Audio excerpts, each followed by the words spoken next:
Mon encre est en Jésus. 2 Corinthiens chapitre 5, le verset 16.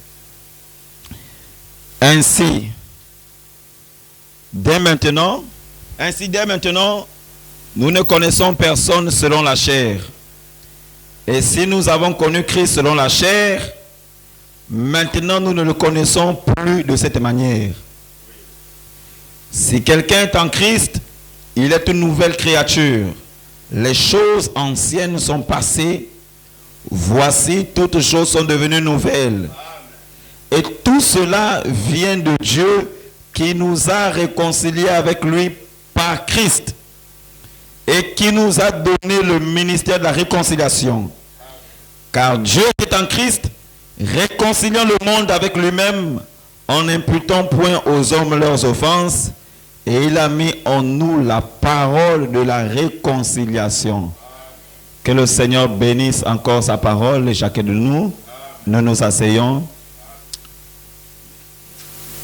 Je voudrais dire ceci avant de commencer. Mes bien-aimés frères et sœurs, c'est très important de venir dans la maison de Dieu. Comme David a dit, il vaut mieux un jour d'être dans la maison de Dieu que 1000 jours passés ailleurs. C'est important d'être dans la maison du Seigneur. On peut avoir beaucoup d'occupations, beaucoup de préoccupations, chercher à régler des problèmes, chercher à avoir des réunions. Mais quand c'est le jour et l'heure du culte, on doit faire tout son possible, se dépêcher. Vous savez une chose? Quand vous n'avez pas une occupation vraiment qui peut, très importante, quelconque, je ne sais pas quoi que ce soit, mais que vous savez que c'est le jour de culte et que vous devez être au culte, et que vous manquez le culte, de par vous-même, vous autorisez à Satan de venir dans votre vie, de faire des dégâts. C'est-à-dire que vous invitez Satan dans votre vie pour détruire les choses dans votre vie. Parce que Dieu sait que le jour et l'heure dont il s'agissait, vous devriez être au culte. Chaque jour, chaque heure et à chaque instant, Satan est à nos trousses pour détruire nos vies, pour vouloir donner des problèmes, des soucis, des tensions et toutes ces choses. Dieu sait toutes ces choses. Voici pourquoi il veut que nous puissions venir au culte pour non seulement écouter sa parole, pour être dans sa présence, afin que lui seul puisse nous visiter. Visiter chaque souci et chaque problème que nous avons. Parce que quand nous venons au culte, nous ne savons pas qu'est-ce que Dieu nous réserve le culte auquel nous irons soit le mardi ou le jeudi ou le dimanche. Mais quand nous ratons cela, nous disons à Satan, je te permets maintenant aujourd'hui de venir entrer dans ma vie, de frapper dans ma maison, de frapper mes enfants, de me donner les problèmes que tu as prévus. Parce que je n'ai pas obéi à Dieu d'aller au rendez-vous pour le culte. Est-ce que nous saisissons cela? Dis-toi une chose. Quand tu sais que c'est le mardi ou le jeudi, tu as une occupation, fais tout ton possible. Tout ton possible pour que dès 17h pile, tu sois libre, afin qu'autour de 17h25, tu sois déjà ici. Si tu as une occupation, si tu ne l'as pas, fais tout pour venir à 17h pile. Parce que de la même manière que tu t'attends à Dieu, pour que Dieu te visite et te bénisse, c'est de la même manière que Dieu veut que tu viennes au culte pour qu'il le fasse. Tous les jours, comme on le dit, n'est pas dimanche. Quelqu'un, tu peux venir ce soir et tu ne sens pas que Dieu t'a touché. Tu peux venir jeudi, tu sens que Dieu ne t'a pas touché. Tu peux venir dimanche, tu sens que Dieu ne t'a pas visité, mais tu as prié, tu t'es attendu à Dieu. Mais le mardi qui suivait, qui devrait suivre, c'est peut-être le mardi que tu sens la lourdeur de venir au culte. C'est le mardi là que Dieu a préparé, a prévu te visiter. Mais tu as décidé de rester à la maison. Alors Dieu aussi, la chose dont il avait préparé, ça va rester suspendu. Ce n'est pas à la maison où il va te visiter. Non. Car il a prévu les jours de culte et les heures de culte. Toi, tu fais exprès de rester chez toi. Ne t'attends pas que Dieu va te visiter à la maison. Ce n'est pas possible. Il faut que nous comprenions cela. Sinon, nous allons venir repartir sans recevoir quelque chose de la part de Dieu. Dieu a toujours quelque chose de spécial qu'il réserve à chacun. Et il a un temps et un jour bien précis qu'il réserve pour te visiter. Il peut visiter, exemple, telle autre sœur ce soir. Toi, tu pries tellement, mais il ne te visite pas ce soir. Mais pourtant, il te connaît, te voit, il connaît les situations que tu as. Mais il peut prévoir te visiter le mardi sur prochain. Le mardi sur prochain, il a mis cela dans son calendrier, dans son programme. Que le mardi sur prochain, c'est pour visiter, exemple, la sœur Flore. Mais la sœur Flore, le mardi sur prochain, a décidé de rester à la maison parce qu'elle est fatiguée. C'est le moment où Dieu était en train d'attendre. Et elle est restée. Elle a manqué la main de Dieu. La visitation du Seigneur. Le mardi sur prochain qui devait arriver, arrive. La sœur Flore est à la maison. Dieu avait sa bénédiction à la main. La sœur Flore attend. Le jeudi, maintenant, la sœur Flore vient, la bénédiction est déjà passée. La sœur Flore ne fait que prier. Dieu avait prévu bénir le jour précis. Mais le diable est maintenant entré en scène et a tout embrouillé de telle sorte que ce que tu devais recevoir, tu ne l'as plus reçu. Pourquoi? Parce que tu as fait expressement de rester chez toi. Il n'y a jamais une écriture dans la parole de Dieu que Dieu a dit, restez à la maison, je vais vous bénir. Si même l'arrivée que les portes de l'église étaient ouvertes tous les jours, tu devrais être content d'être au culte. C'est très important. Je ferme la parenthèse. C'était pour une exhortation, pour attirer vraiment notre attention. L'importance de venir au culte et surtout à l'heure, c'est important. Alors, la Bible dit, ainsi dès maintenant, nous ne connaissons personne selon la chair. Et si nous avons connu Christ selon la chair, maintenant nous ne le connaissons plus de cette manière.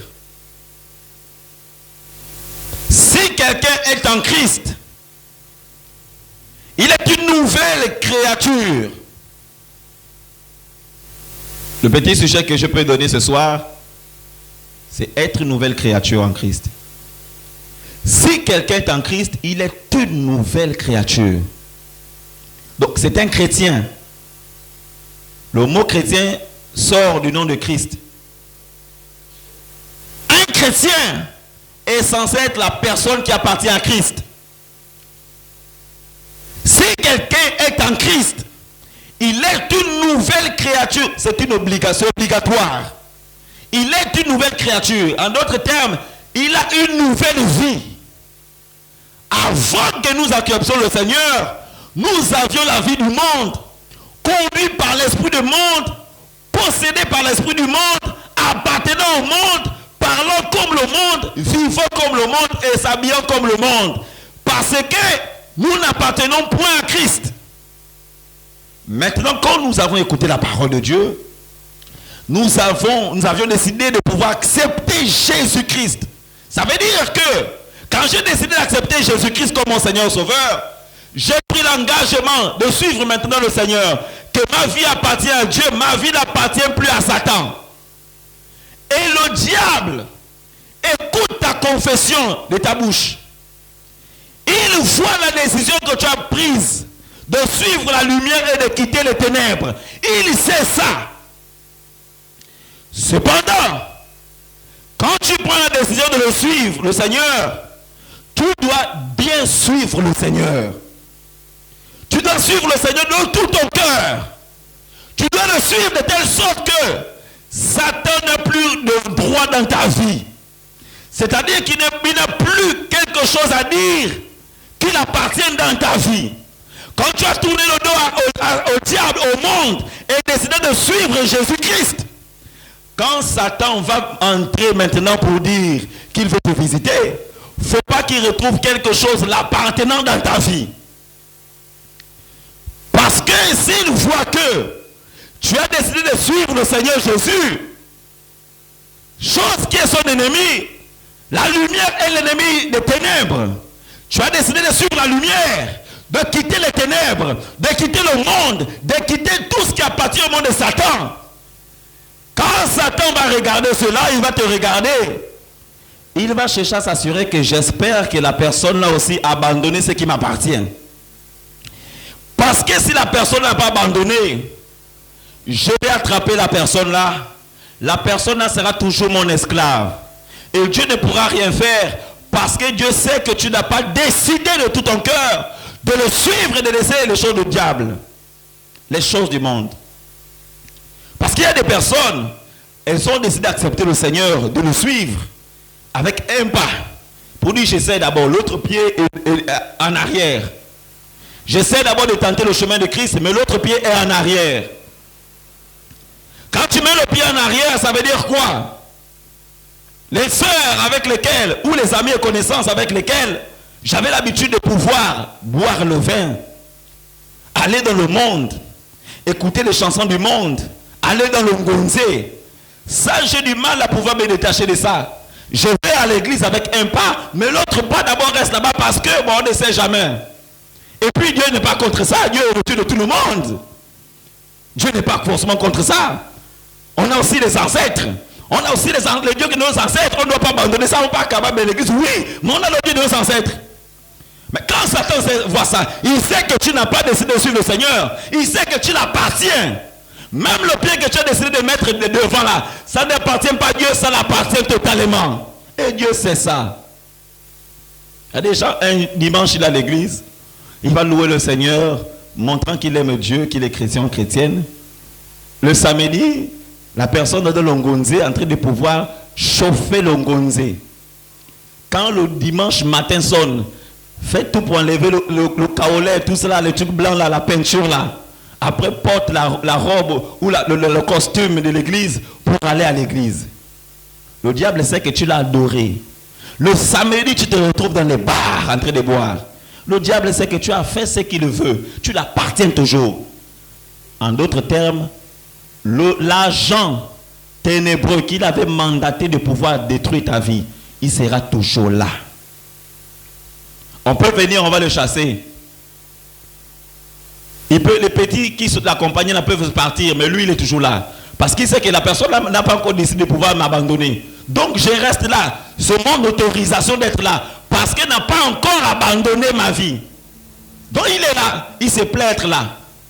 Tu peux te plaindre de toutes ces choses de ta vie. Tu peux te plaindre des choses qui sont détruites dans ta vie. Mais c'est lui qui fait ça parce que tu n'as pas encore décidé de renoncer à lui. Les puissances des sorcelleries, les puissances et les réclamations de famille, ainsi de suite, auront toujours l'emprise dans ta vie aussi longtemps que tu n'as pas décidé de renoncer aux choses qui sont de Satan et du monde. Alors, ils seront toujours là, sur la même place. Tu peux venir dans la présence de Dieu, la présence de Dieu peut les secouer, mais Dieu sait qu'aussi longtemps tu n'as pas pris la décision, il ne peut pas les enlever. Il attendra ta décision. Voici pourquoi même le fait d'accepter Jésus-Christ, le Seigneur ne force pas. La Bible dit, si tu confesses de ta bouche, c'est une condition. Tu peux le faire comme tu peux ne pas le faire. Si tu confesses de ta bouche le Seigneur Jésus, et si tu crois dans ton cœur que Dieu l'a ressuscité des morts, condition, c'est alors que si tu le fais, tu seras sauvé. Mais si tu ne le fais pas aussi, alors tu demeureras toujours la même personne. S'il n'y a pas assez de conversion, si tu vois que ta vie dans le Seigneur, il n'y a pas eu une transformation, regarde la manière que tu as considéré la parole de Dieu. Est-ce que tu étais sincère lorsque tu as décidé de suivre le Seigneur, ou tu n'étais pas totalement sincère, ou tu n'étais pas totalement déterminé et engagé? Si tu n'étais pas totalement sincère, tu peux venir, Dieu va te regarder. Tu peux crier à Dieu dans la prière, Dieu va te voir. Mais il sait que tu n'as pas encore été sincère de renoncer au mal. Il veut que tu t'abandonnes totalement à lui. Comme j'aimerais dire que toutes les circonstances et situations mauvaises que nous avons, Dieu n'est pas incapable de pouvoir donner résolution à cela.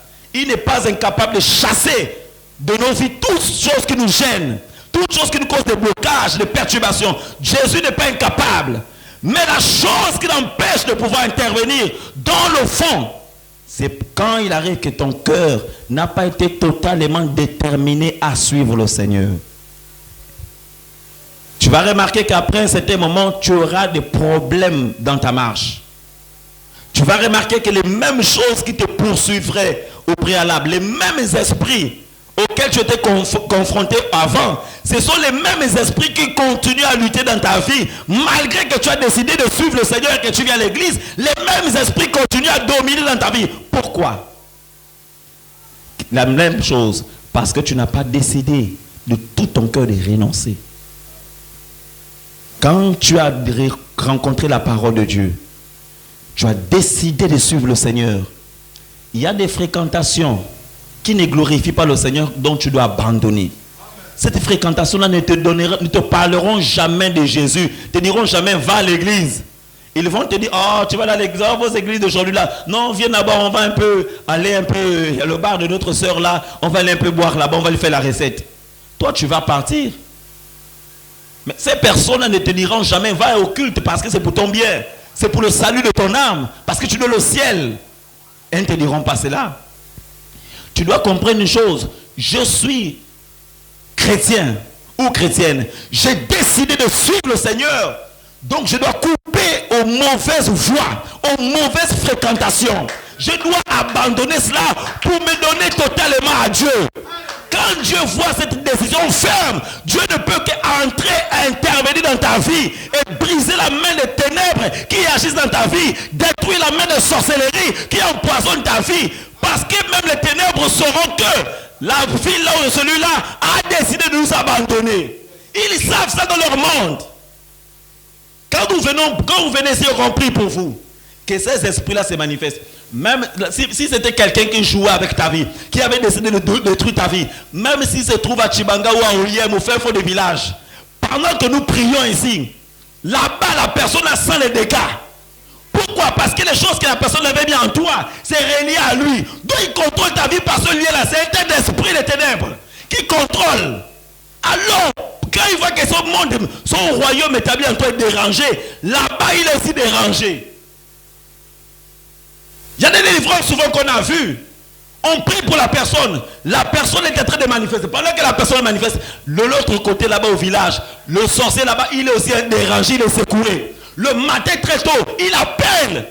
Toi tu es allé où hier? Qui t'a autorisé d'aller où tu es parti? Plus jamais ne va là-bas. La personne se pose la question, comment le grand-père là ou telle personne qui est là-bas, comment la personne a sait ce qui s'est passé? Bon, si la même personne à laquelle on a prié s'aventure encore à jouer avec les choses du monde, on a prié, Dieu a brisé le contrôle, mais la personne répare encore dans ses trucs de ngonze, répare encore dans sa vie de bar, répare encore dans sa vie mondaine. Jésus dit, si c'était 7 démons qui sont sortis, et ils vont partir, eux ils n'aiment pas errer, ils n'aiment pas être dans l'air, ils aiment habiter dans le corps. Ils vont partir et ils vont revenir, ils vont regarder pour savoir si la maison là est propre, si tout est bien rangé. S'il arrive que le Seigneur n'habite pas en toi et que tu prends plaisir encore à ce que tu as abandonné ou aux choses des ténèbres, ils vont aller chercher 7 démons plus puissants et plus forts qu'eux pour venir demeurer, pour s'assurer que même si on fait tout pour les chasser, ils ne sortiront pas. Parce que les 7 plus forts là, ils sont tellement forts qu'ils feront tout pour ne pas sortir, pour garder maintenant bien la maison, c'est-à-dire ton corps, pour faire à tout ce qui est de ta vie, pour contrôler et dominer cela. Voici pourquoi quand vous décidez de suivre le Seigneur, il faut être sérieux avec Dieu. Il faut décider de suivre la parole, de renoncer aux choses mondaines, afin de donner la possibilité, le pouvoir à Dieu de contrôler votre vie, de pouvoir entrer et prendre possession de votre vie et de tout ce qui vous appartient. Sinon, ce seront des choses, tu vas venir, on va prier, on prie, tu retournes, tu reprends encore les mêmes choses, alors tu reviens encore et tu vas tourner en rond. Satan se riera toujours de toi. Il se rira toujours de toi. Il va savoir que la personne là, ça ne sert même à rien. Même si elle va à l'église, ça ne sert à rien. Qu'il parte, moi je serai toujours là. Pourquoi? C'est par rapport à la décision que tu as prise. Soit tu décides de renoncer à tout ce qui n'est pas de Dieu. Tu prends la décision d'abandonner toute chose mauvaise, toute mauvaise fréquentation, tout ce qui n'est pas de Dieu, tu renonces à cela. Là, tu peux voir maintenant notre Seigneur intervenir puissamment. Il faut que chacun arrive à prendre cette décision. Quand tu es venu au monde, tu étais seul. Il n'y avait pas quelqu'un qui t'accompagnait. Il n'y avait pas un ami ou une copine ou un frère ou une soeur qui t'accompagnait de le vendre pour dire allons ensemble. C'est de la même façon, quand tu vas mourir, personne ne va t'accompagner. C'est de la même manière, quand tu vis des problèmes, personne, tu es seul dans ces problèmes-là. Même si tu as une famille, mais tu vis ça seul. Alors, quand tu acceptes le Seigneur, tu acceptes aussi le Seigneur seul. Donc, il y a de quoi prendre au sérieux la parole de Dieu. Et c'est décider. Est-ce que c'est la lumière que je suis réellement ou je retourne plonger totalement dans les ténèbres? Parce qu'avec Dieu, il n'y a pas de mesure. Avec Dieu, il n'y a pas, je suis avec le chocolat et le beurre. Mélange chocolat-beurre. Ça n'existe pas. Avec Dieu, il n'y a pas, je prends un peu de lumière et un peu de ténèbres. Non. Avec Dieu, il n'y a pas, bon, je viens à l'église, je chante un peu les cantiques, mais après, dans mon téléphone, j'ai des chants de Fali Ipupa, j'ai des oiseaux rares et toutes ces choses. Ça n'existe pas. Quand tu le fais, sache que c'est le diable qui règne toujours. Dieu ne règne pas dans ta vie. Il n'a pas l'emprise de ta vie. Dieu n'est pas dans ton cœur. C'est Satan qui règne. Voici pourquoi il met les désirs mauvais dans ton cœur. Aussi longtemps que tu n'auras pas pris la décision de renoncer au mal, le Seigneur ne sera toujours là en train de te regarder. Que chacun prenne cela au sérieux. Voici pourquoi tu vas te rendre compte que malgré que tu viens à l'église, à un moment donné tu te rends compte, même quand tu as décidé de partir, il y a quelque chose qui dit, ah, ne pars pas. Tu m'appartiens, ne pars pas. Tu deviens lourde. Tu te sens tellement la lourdeur comme si on a mis 2 sacs de ciment sur toi. Tu as même envie de dormir. C'est même au moment que tu as mis au culte que tu sens maintenant la fatigue et le sommeil.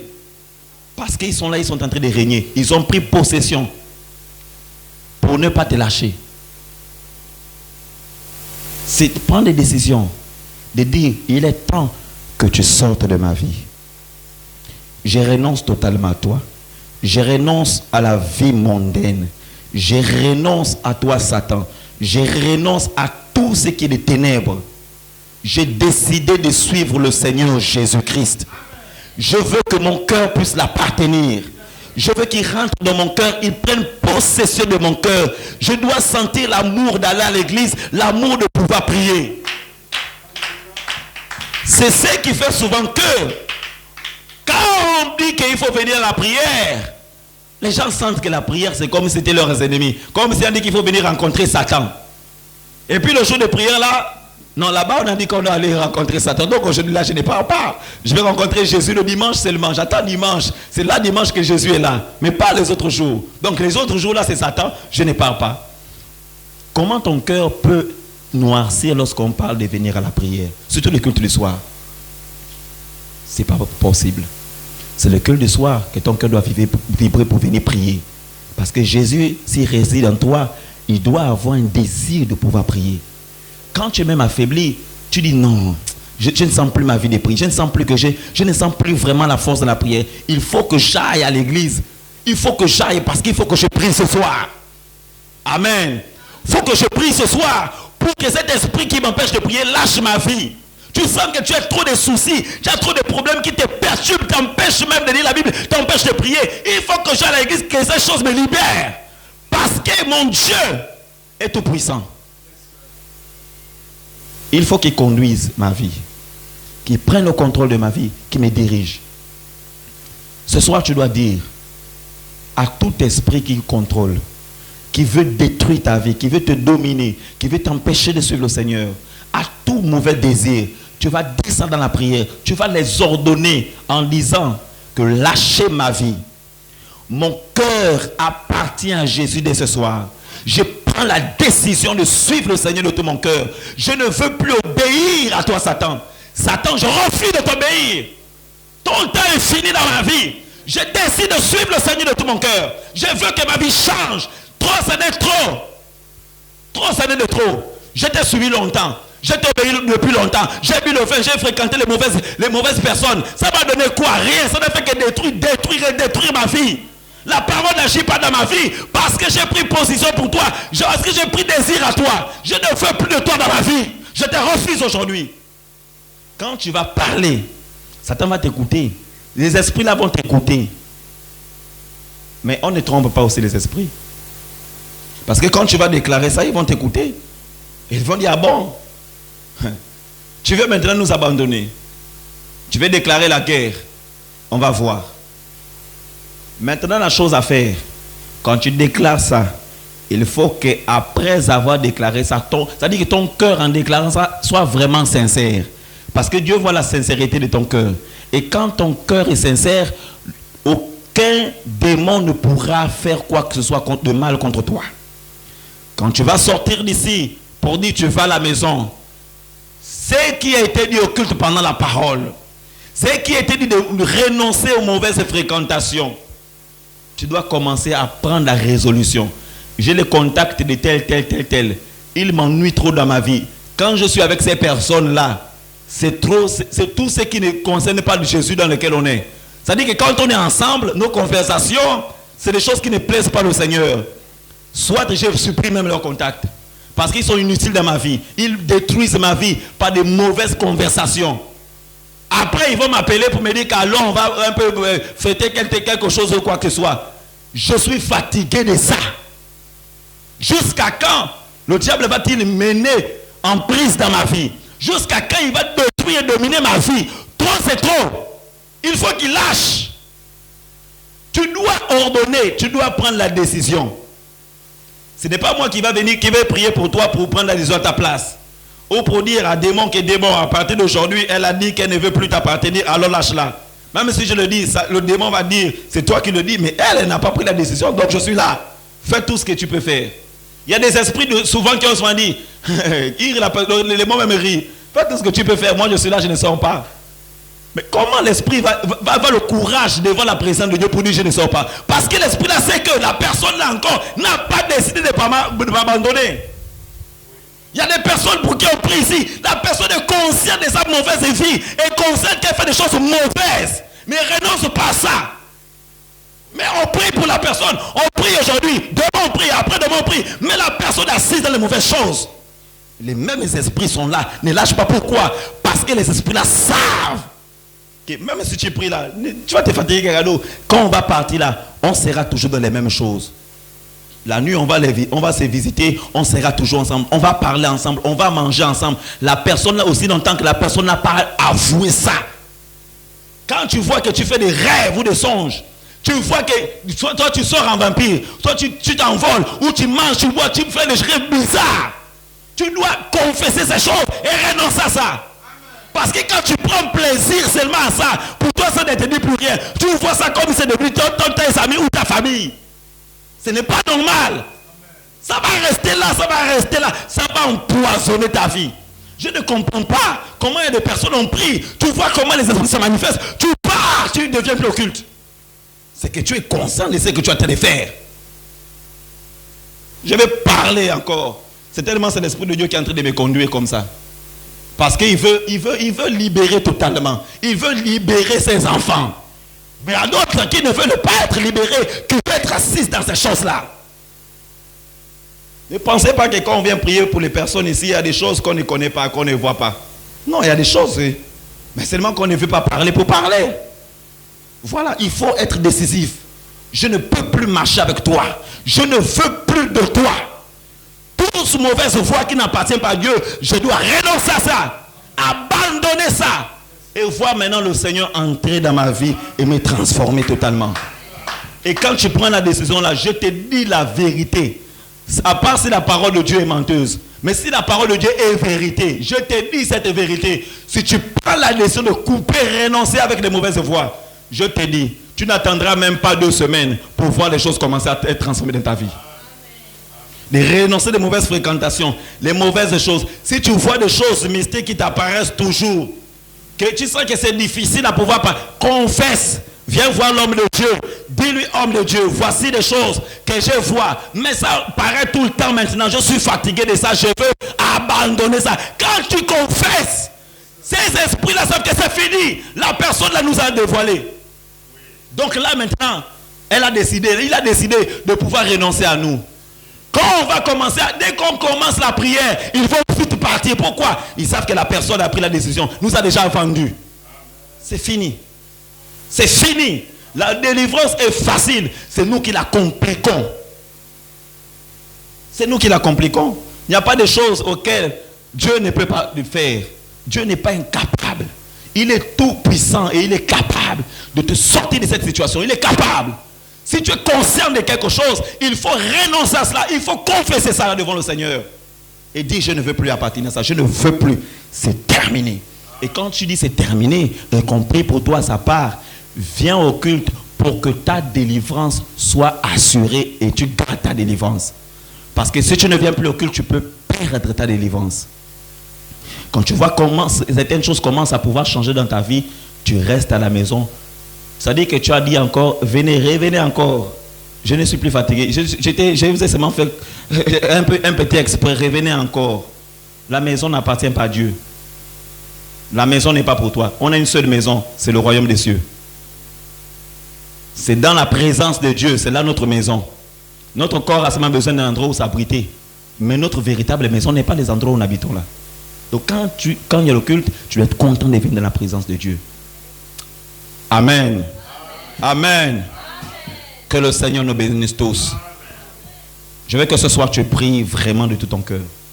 S'il y a des choses auxquelles tu es consciente, s'il y a des choses auxquelles tu sais que tu faisais, ou quoi que ce soit, je t'exhorte de tout mon cœur. Quand le culte finira, vois l'homme de Dieu, parle avec lui. Le Seigneur t'aidera. S'il arrive que tu ne connais rien aussi, tu es sincère dans ton cœur, prends la décision de suivre le Seigneur de ton cœur et de pouvoir le servir. Alors tu verras la gloire de Dieu dans ta vie. Je te parle ce soir avec une grande assurance que tu verras la main de Dieu dans ta vie intervenir. Tu verras Dieu visiter tes enfants, Dieu visiter ta famille. Si tu prends la décision ferme, Dieu interviendra. Ce soir, nous allons prier. Même si nous partons d'ici à 19h, je ne sais pas, 19h15, il n'y a pas de souci. Nous allons prier aujourd'hui. Parce que quand nous étions dans le monde, on n'était pas pressé d'abandonner les bars. Quand tu étais là dans le bar, quoi que ce soit, tu n'étais pas pressé. Non, ajoute encore, une tournée encore. Tu n'étais pas pressé. Dans la présence de Dieu, tu dois avoir soif. Que le Seigneur vous bénisse richement. J'aime voir le sourire des enfants de Dieu. C'est bien comme ça. C'est la vérité, non? C'est la parole de Dieu. Dieu vous dit toutes ces choses, c'est parce qu'il vous aime. Il veut que vos vies changent. Il veut que vous soyez transformés dans sa gloire. Ce soir, tu vas prier. Il y a certainement une lourdeur qui t'arrive, qui t'empêche de pouvoir sentir la présence de Dieu ou de prier. Tu vas prendre des décisions radicales, de chasser ces choses, de renoncer au mal et de suivre Dieu. Nous allons être dans une position de prière.